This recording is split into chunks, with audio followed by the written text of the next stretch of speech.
Have you ever stood in front of a mirror and thought to yourself, I've come so far.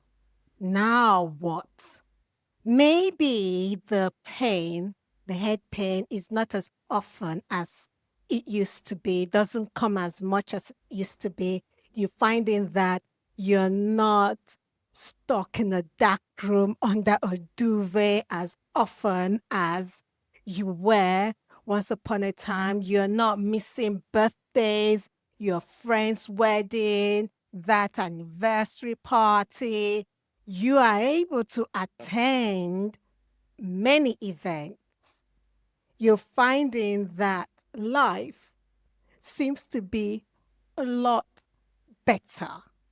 But deep down, it appears something is missing. You want to do more. You want to rebuild. You want to lead. You want more than relief. You want to lead a life where you leave a legacy. You want to live fully and leave a mark. If that is you, then today's video is for you. Hello, I'm Gospel, and I have over a decade where I have been supporting women that are living with chronic pain, migraine, help them move from a place where they are living in fear of an attack coming to a place where they are living on purpose. And today's episode, I'll be sharing with you how to live again. You will learn how to go from fear, go from living in pain to living with purpose. Learn how to become what I call the Finspirer, the Finspirer that you were born to be. Let me tell you a story about Annie. Annie used to count the days when she didn't have a migraine attack.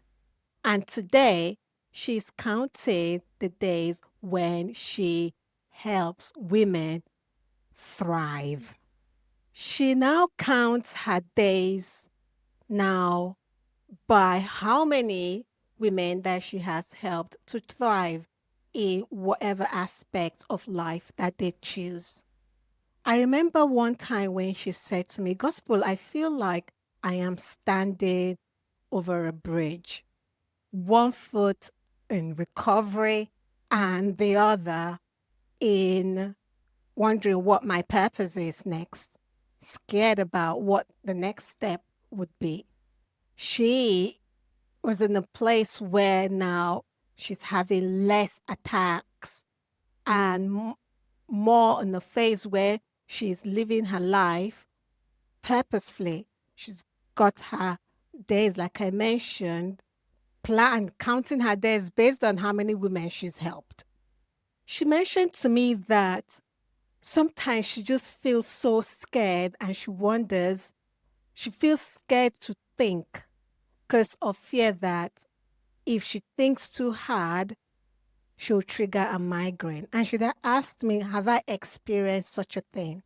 I'm asking you, is that where you are at now? Are you experiencing a phase where you've spent few months now without any pain, you're on recovery lane and you're not having any attacks? Your attacks are really far from each other.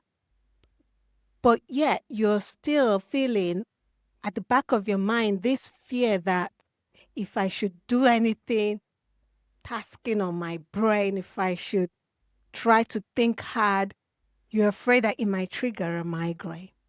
Is that where you are at? That fear is real. And you know what? That fear is rather common. Common in a lot of women that I coach. They are women that are not just trying to get rid of pain and to completely escape pain, but rather they are trying and doing something with it. But here is the problem. After the storm comes, sadly, the silence can be scary. You're no longer drowning, and yet you feel like you don't know how to swim forward either. And so you feel stuck. You stay still. You're stable, but you're not soaring. Just as Annie, you have that fear of standing the bridge between recovery and purpose.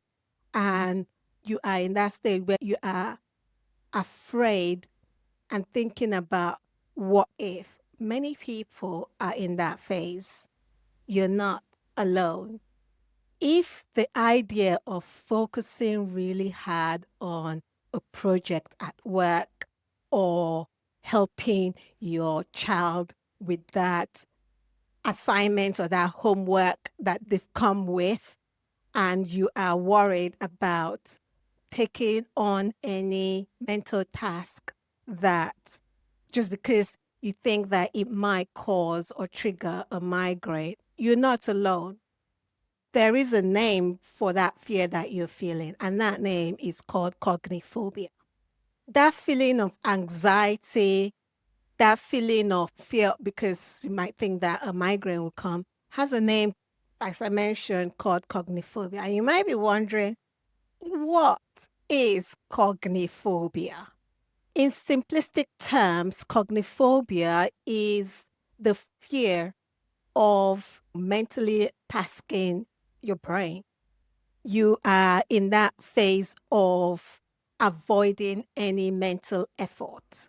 That is cogniphobia. There is an analogy that I sometimes use, but imagine a fire alarm that just goes off even when you are toasting a bread. So it's like having this fire alarm in your body that rings really loudly because it is rather sensitive and you it's just really burnt toast. It acts up like it's a real fire. So your brain has really learned to treat thinking hard as a threat that might cause pain. Because because it feels like thinking makes can cause the pain, many people I find now try to avoid doing any task that will involve thinking. Many people they avoid doing difficult tasks altogether. And you know what? While this might seem safe for you, the danger is that it can now make the fire alarm more jumpy, shall we say. And this can then even cause an attack. It makes an attack much more likely. And really we don't want that. Sometimes there's a mix up in all this. So for example, let me tell it to you this way. Before an actual migraine attack happens, so this is the prodrome phase, many people find it hard to find words or even to concentrate because they are already finding it hard to, come up with words or to think. They are they are struggling to think. They might end up believing that the effort of thinking causes the headache when in fact the attack had already started. And this creates the fear cycle. So when you now create a cycle of fear, your body goes into a mode. When you're afraid, your heart rate goes up. And now your body ramps up to the fight, the flight, or even the freeze mode. And we know that at this state, your migraine threshold is lowered. And so it's making it a lot more easier for pain to break through. So for you to get an attack. So how is this treated? The goal here is to move from fear to confidence. As a clinical pharmacist specializing in migraine, my goal is to help you go from that fear state to retraining your nervous system so that you can get back doing the activities you love and that is income producing. Here are 4 ways that I support. I support you in this journey. Retraining your brain, the ladder. So we use a system called systematic desensitization. And think of it this way. Think of it as climbing a ladder. So you start step by step, right? Climbing the ladder. You start with a very small step. So a simple step that you can do. So for example, like reading just maybe 2 pages of a book or reading a page of a chapter when you feel well. By doing this every day, you're training your brain to think that reading or thinking is not dangerous. The second phase is calming the alarm. So we teach techniques like relaxation techniques like the deep breathing technique, turning off the body's physical fear response. To turn off your body's physical fear response in the moment. The third phase is the optimizing the medication. So there are some medications that you can take. For example, a beta blocker that can turn down the volume on that physical arousal that your body brings up while also preventing a migraine attack. And then the fourth is smart breaks. It is helpful to take frequent breaks before the pain ramps up rather than waiting until you're forced to stop. For a very long time, I felt that migraine has been kind of like mopping the puddle, mopping the puddle while the roof is still leaking. That's how I have seen migraine care in the past. You've got the puddle there and we're trying to mop it all up while the roof is still leaking. You are working so hard to clean up the mess. That's the pain. Clean up the mess while no one is really trying to fix where the leak is coming from the roof. Where is the water coming from? No one is trying to fix that. You pay more attention and putting all the hard work on mopping the puddle and not looking to say where to fix where the water is leaking coming from. Or even maybe sometimes it's almost safe that you're trying to fix it, but you're using different screwdrivers to do all the fixing of everything that is faulty. A hope that I want to put forward to you. You're fearfully and wonderfully made. You've heard me say this many times on my videos. And it is true. God created your mind to be curious and active. While migraine can feel like a crushed spirit, we are reminded that we can find strength and relief. You can slowly rebuild your life, engage in school, engage in your work life, engage in all aspects of your life without that constant fear. Because the Bible reminds us that God hasn't given us a spirit of fear, but of love, of peace. He's given us sound mind. Many don't go on to master their purpose even. They settle, they shrink, They smile for others and go behind closed doors and cry. They fear becoming too busy and falling into burnout. They worry that speaking up might be them being too much, whatever that means. They long for community, but feel like a burden. Does this sound familiar? Did you know that women are 3 times more likely than men to have migraine? Most women living with chronic pain, like migraine, are less likely to start up a conversation about it. And why is that? It's because we've been engineered to just push through the pain and not talk about it. Because that will mean you're moaning and you're complaining. And guess what?